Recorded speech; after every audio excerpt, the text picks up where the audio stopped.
Assalamualaikum warahmatullahi wabarakatuh. Salam sejahtera untuk kita semua. Jumpa lagi dalam Dinamis, Dialog dan Informasi di hari Kamis Persembahan KPU Kabupaten Klaten.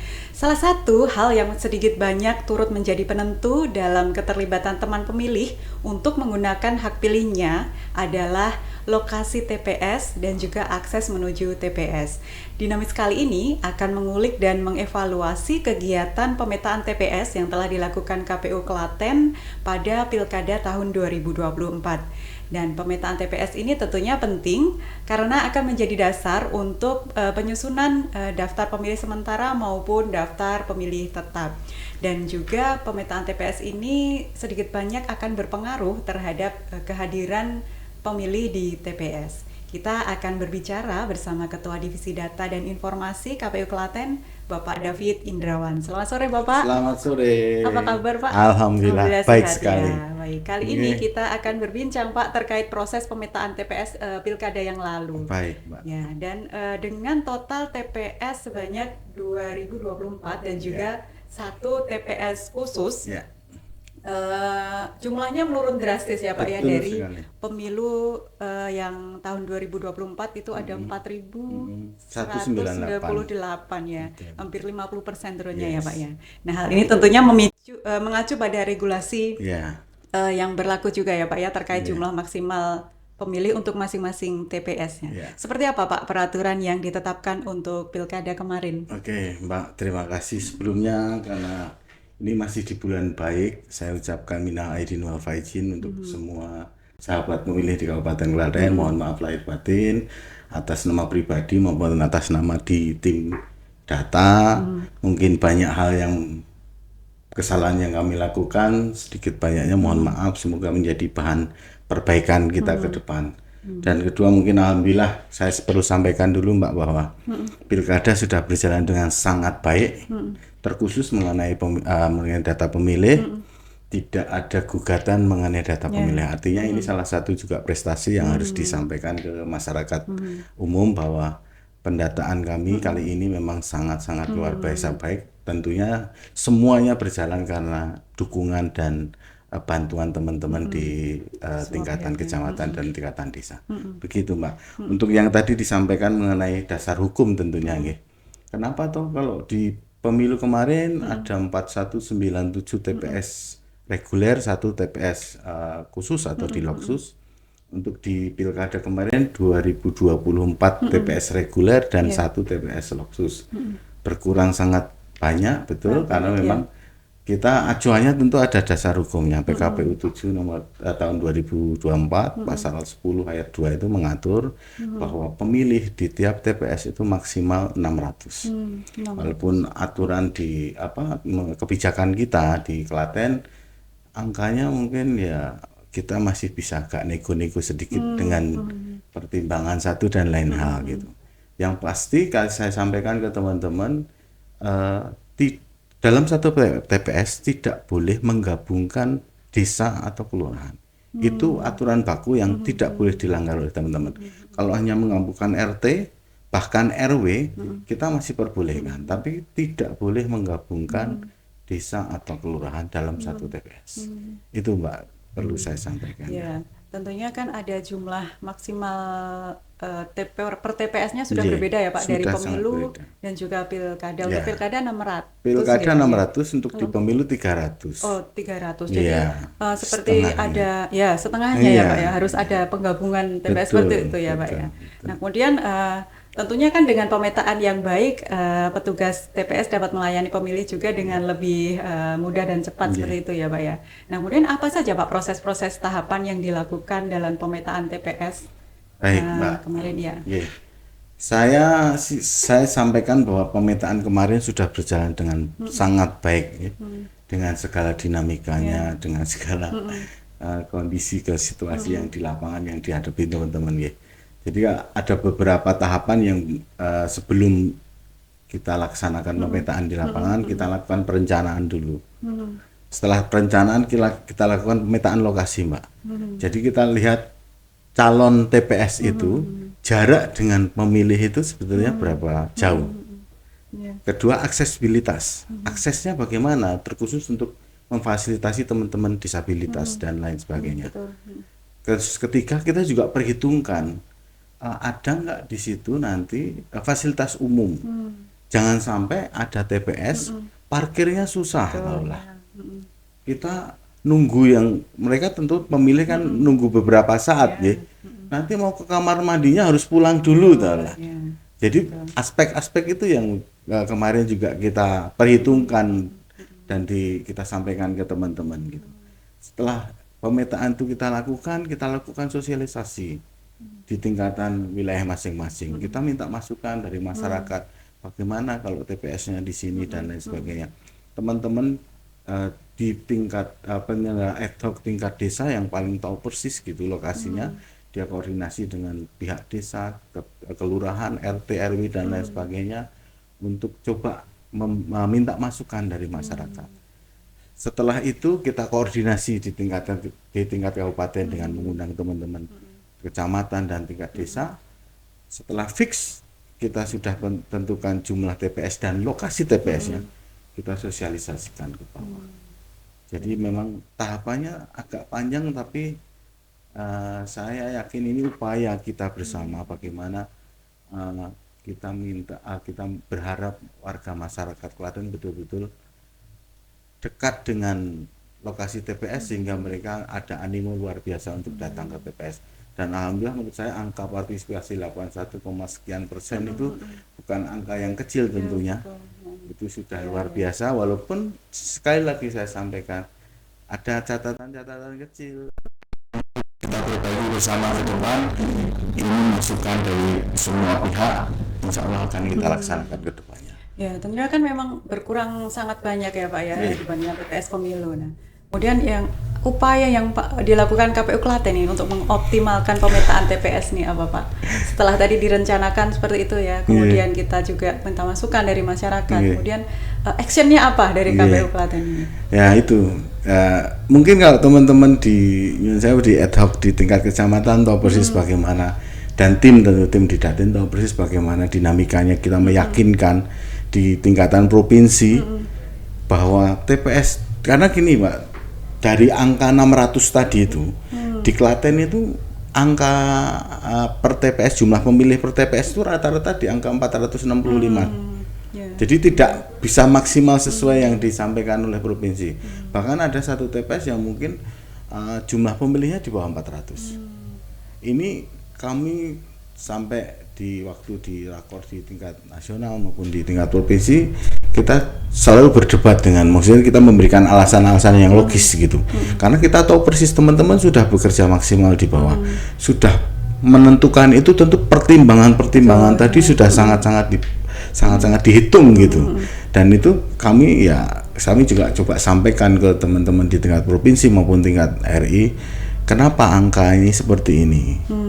Dengan aspek geografis, ada kondisi-kondisi sosiologis berarti di bawah. Ya Pak ya, ada aspek-aspek tertentu yang memang harus diperhatikan ya Pak.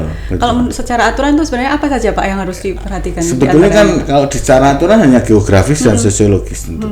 Nah, geografis itu kan mungkin letak terhalang jalan raya dan lain sebagainya. Pengaruhnya terhadap nanti bagaimana kehadiran mereka ke TPS-nya.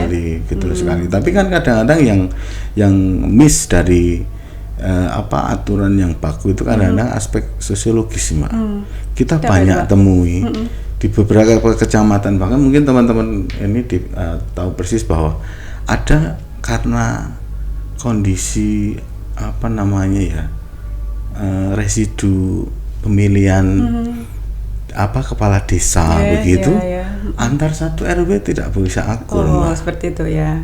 RW 1 dengan RW 2 digabung tidak bisa. Padahal kalau dipisah ternyata jumlah pemilihnya sangat sedikit gitu. Tidak sampai 300 ya. Nah, tapi kalau kita paksakan, teman-teman meyakini pasti kalau lokasinya TPS di RW 1, RW 2 tidak akan datang.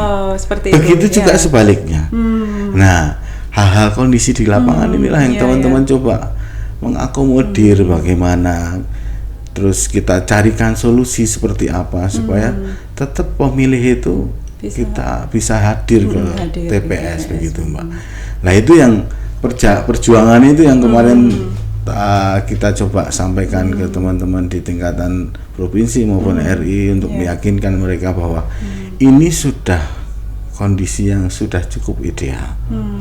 Lokasinya di sini, jumlahnya sekian, itu udah kondisinya sudah sangat-sangat ideal. Jadi ya Pak ya, memang kalau dari provinsi disarankan untuk mendekati angka 600 itu ya Pak betul. Ya. Padahal yang tadi seperti ada kasus seperti itu mungkin hanya sekitar 300 lebih sedikit ya Pak betul. Dan itu kalau di Klaten memang agak cukup banyak gitu, tapi agak cukup banyak walaupun tidak sampai di angka 20% tentu ya, mungkin masih di bawah angka 5%-an, tapi itu realita di lapangan gitu. Dan mungkin ke depan juga kita perlu juga perlu pikirkan lagi gitu. Kita sudah punya catatan di wilayah-wilayah itu, di kecamatan itu ada kondisi sosiologis yang seperti itu. Nah, gitu Pak. Mungkin kalau satu kendala itu ya Pak, kurang lebih ada kendala seperti itu. Ada lagi nggak Pak? Ada kendala lain? Kalau secara umum menurut saya teman-teman sudah sangat ahli, sudah paham betul lapangan. Secara umum tidak ada kendala yang berarti ya. Itu memang kadang-kadang ya kendala-kendala yang tadi itu. Terus paling mungkin ada beberapa tempat yang harus lewat beberapa kotak sawah begitu. Jadi antara letak TPS dengan pemilihnya cukup jauh. Nah, itu yang nanti juga kita kemarin memang untuk hal seperti itu saya paksakan untuk tetap digabungkan begitu. Kemarin ada di Tulung, ada di beberapa kecamatan itu memang agak saya paksakan untuk tetap digabung gitu. Tapi mungkin ke depan kita coba evaluasi lah dari hasil kemarin. Kita kemarin juga sudah muter-muter ya Pak 5 dapil itu. Di setiap kita mengadakan kegiatan di dapil masing-masing, pasti yang mereka bahas adalah tentang bagaimana satu tentang letak TPS, terus kedua tentang jumlah partisipasi. Itu memang mereka sudah apresiasi sangat baik. Tapi kenapa kok nggak bisa sampai 90% lah? Nah, itu kendalanya apa toh gitu. Itu kalau saya dari kami terus terang tim di Datin memang kita sedang fokus untuk melihat itu.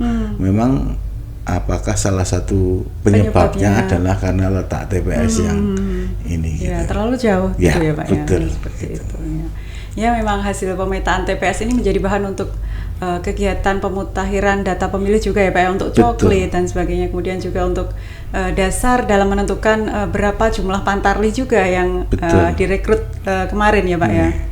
Dan selain itu juga pemetaan ini juga akan menentukan berapa jumlah kebutuhan anggaran tentunya kan, anggaran pembentukan TPS, kemudian rekrutmen KPPS, kemudian penyiapan logistik dan sebagainya ya Pak ya. Jadi sangat krusial. Nah kemudian ini apa catatan yang paling membekas dari Pak David dalam proses pemetaan TPS Pilkada kemarin Pak? Mungkin bisa ini Pak jadi bahan evaluasi nanti untuk Pilkada yang akan datang. Jadi memang saya terkhusus harus mengucapkan terima kasih yang luar biasa untuk teman-teman Pantarlih yang kemarin sudah bekerja luar biasa ya Mbak. Saya tahu persis karena di Pilkada kemarin alhamdulillah saya bisa betul-betul turun ke teman-teman di tingkatan desa bahkan. Saya muter di 26 kecamatan untuk memastikan betul bahwa Pantarlih bekerja sesuai dengan SOP yang sudah kita sampaikan. Dan saya meyakini semuanya berjalan sangat luar biasa. Bagaimana di Mbayat kita ketemu ya Pak, ternyata Pantarlih itu sampai datang ke tempat pemakaman umum untuk memastikan betul bahwa ini pemilih tersebut sudah meninggal. Dan masih banyak kasus-kasus yang lain yang memang unik-unik, dan itu bagian dari upaya yang luar biasa yang dilakukan oleh teman-teman Pantarlih gitu. Nah, memang catatan yang paling menurut saya yang harus kita ini idealnya adalah pemetaan TPS itu dilakukan pasca terbentuknya penyelenggara badan ad hoc di tingkatan desa, Mbak. Kemarin terus terang pemetaan TPS itu dilakukan setelah terbentuknya badan ad hoc di tingkatan kecamatan. Ini juga butuh skill tertentu, butuh skill khusus bagaimana teman-teman kecamatan untuk ngobrol, untuk mengajak teman-teman calon paling tidak ini calon-calon PPS yang tahu wilayahnya. Itu untuk mau bekerja, untuk mau melakukan sumbangsih pikiran maupun tenaganya untuk KPU, untuk dalam hal pemetaan TPS tersebut itu. Jadi memang itu tadi ke depan kami juga sudah mengusulkan ke pemangku kebijakan yang ada untuk seyogyanya memang pemetaan TPS dilakukan pasca pembentukan badan Hektok di tingkat desa. Begitu Mbak. Jadi bisa optimal memberikan betul ini ya Pak sekali. ya, memberikan betul masukan sekali. Dan sebagainya. Betul ya. sekali. Oke, nah pemetaan TPS sudah selesai ya Bang ya. Kemudian menghasilkan kemarin 81,60 sekian ya. Ya, mungkin ya itu tadi kaitannya dengan mungkin akses TPS juga bisa menjadi salah satu penyebab naik turunnya partisipasi juga bisa ya Pak ya. Betul sekali. Salah satunya. Nah, kemudian selanjutnya nih Pak, terkait dengan divisi data dan informasi, mengingat saat ini kita tengah berada di luar tahapan ya, pilkada maupun pemilu, apa nih rencana selanjutnya untuk divisi data dan informasi? Sebelum ke rencana tadi Mbak, salah satu evaluasi juga yang kita lakukan adalah rendahnya tingkat teman-teman disabilitas datang ke TPS. Betul. Jadi dari pendataan kita 7.000 sekian, yang datang hanya 2.000 sekian. Kita juga saat ini sedang pilah betul, termasuk disabilitas apa saja sebetulnya yang datang ke TPS. Dari situ kita juga nanti coba dipilah lagi kenapa atau alasan apa karena teman-teman yang kurang lebih 5.000 sekian itu nggak datang ke TPS begitu. Karena ini sangat disayangkan di pendataan kita sudah maksimal, teman-teman kita push betul untuk melakukan pendataan dengan benar, dengan baik, tapi di satu sisi ternyata kok kehadirannya tidak cukup mengembirakan gitu ya. Mungkin kalau dari kami dari Datin terus terang mungkin apakah kondisi atau letak TPS-nya yang nanti kurang akses atau dan lain sebagainya. Justru ini Mbak, ini nanti yang mungkin kita juga akan jadi bahan evaluasi ke depan. Jadi bicara tadi terus perencanaan tadi, rencana ke depan ada dua agenda besar yang sedang Datin lakukan terus. Pertama tentang pemutahiran data pemilih berkelanjutan sesuai PKPU 1 tahun 2025. Kita KPU Kabupaten Kota terkhusus Divisi Data dan Informasi diwajibkan untuk melakukan pemutahiran data pemilih berkelanjutan dengan cara kita koordinasi dengan pihak atau dinas instansi terkait, kita sinkronisasi data yang kita terima dari KPU RI tentang mekanisme sinkronisasinya nanti seperti apa, apakah verifikasi langsung ke bawah atau menggunakan data yang kita hanya berbanding data saja dengan dinas terkait atau seperti apa. Nanti kita tunggu arahan dari provinsi dan KPU RI. Nanti akan seperti itu ya Pak? Nanti kemungkinan mekanismenya akan seperti itu. Tinggal teknis nanti seperti apa kita tunggu arahannya. Insya Allah segera nanti ada arahannya kita langsung untuk tancap gas ke sana gitu Mbak. Tapi prinsipnya pasca ini kita ada itu pemutahiran data pemilih berkelanjutan yang kita harus diwajibkan untuk melakukan rekap per 3 bulan. Per 3 bulan kita harus rekap perubahan data pemilih dan per 3 bulan juga kita harus diwajibkan untuk melakukan pleno terbuka untuk menyampaikan menyampaikan tentang pemutahiran data pemilih tersebut dengan mengundang Bawaslu dan dinas instansi terkait. Harapannya tentu dari kegiatan PDPB ini atau biasa disingkat PDPB ini data pemilih berkelanjutan. Harapannya kita mendapatkan daftar pemilih tetap yang berkualitas, betul-betul yang real, yang betul-betul memang warga Kabupaten Klaten yang punya hak pilih, tidak lagi nanti ada pemilih-pemilih yang tidak dikenal begitu. untuk begitu, menyiapkan Mbak. pemilu selanjutnya. Betul ya, Pak, sekali untuk menyiapkan pemilu berikutnya. Dan kedua, kegiatan kami terus terang yaitu tadi pemetaan TPS dari awal. Kita akan melakukan mulai coba melakukan pemetaan TPS dari sejak dini. Kita kadang-kadang gini, Mbak. Kadang-kadang kita hanya terpacu atau fokus di angka partisipasi global 81, sekian persen tersebut. Tapi kita tidak pernah baca, coba di breakdown ke tingkat desa atau di tingkat TPS bahkan. Sebetulnya angka 81 ini jangan-jangan hanya terpusat di wilayah tertentu dengan angka partisipasi 90 sekian sehingga menutup yang 60 sekian begitu. Nah, kita saat ini agenda kita ke depan terus terang Datin sedang melakukan itu, mengecek kembali angka partisipasi di tingkat TPS.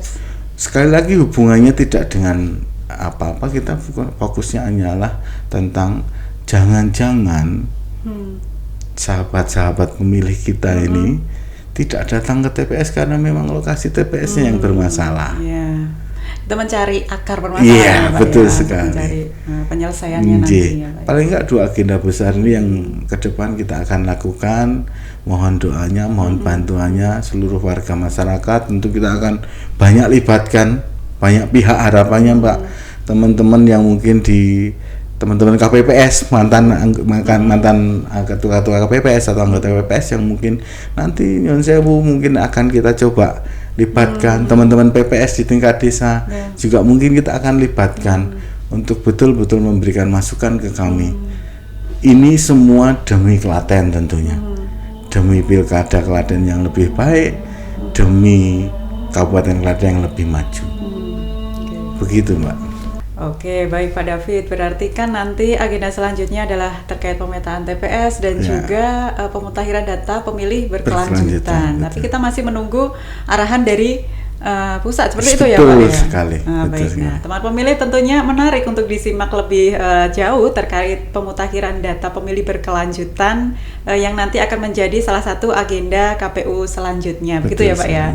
Baik Pak David, terima kasih telah hadir dalam Dinamis di episode kali ini. Dan teman pemilih, jangan lupa untuk mengikuti seluruh akun media sosial KPU Kabupaten Klaten dan juga mengunjungi laman website kami https://stripklaten.kpu.go.id untuk mendapatkan informasi terkini seputar kepemiluan. Terima kasih telah menyaksikan Dinamis. Sampai jumpa di episode berikutnya. Wassalamualaikum warahmatullahi wabarakatuh. Waalaikumsalam warahmatullahi wabarakatuh.